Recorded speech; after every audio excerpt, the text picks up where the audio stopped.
সাবেক আইনমন্ত্রী আনিসুল হক, প্রধানমন্ত্রী সাবেক উপদেষ্টা সালমান এফ রহমান, সাবেক সমাজ কল্যাণ মন্ত্রী দীপু মনি, সাবেক ডেপুটি স্পিকার শামসুল হক টুকু, সাবেক তথ্য ও যোগাযোগ প্রতিমন্ত্রী জুনায়েদ আহমেদ পলক, ওয়ার্কার্স পার্টির সভাপতি রাশেদ খান মেনন, জাসদ সভাপতি হাসানুল হক ইনু, সাবেক আইজিপি শহীদুল হক ও সাবেক অ্যাডিশনাল ডিআইজি মশিউর রহমানের বিভিন্ন মেয়াদের রিমান্ড মঞ্জুর করেছেন আদালত।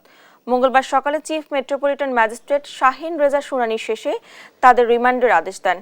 বৈষম্য বিরোধী ছাত্র আন্দোলনে রাজধানীর যাত্রাবাড়ি, নিউ মার্কেট, রমনা ও মোহাম্মদপুর থানার 9টি হত্যা মামলায় আসামিদের 10 দিন করে রিমান্ড আবেদন করেন তদন্ত কর্মকর্তা। রিমান্ড শুনানি শেষে যাত্রাবাড়ি থানার মামলায় দীপু মনি, জুনায়েদ আহমেদ পলক, সালমান এফ রহমান, আব্দুল্লাল মামুনকে 5 দিনের রিমান্ডে দেন আদালত। একই থানার আলাদা মামলায় পুলিশ কর্মকর্তা মশিউর রহমান ও সাবেক আইজিপি চৌধুরী আব্দুল্লাল মামুনকে 4 দিনের রিমান্ড দিয়েছেন আদালত। এদিকে শিক্ষার্থী ইমন হত্যা মামলায় দীপু মনি, পলক, মেনন ও ইনুর 7 দিনের রিমান্ড দিয়েছেন আদালত।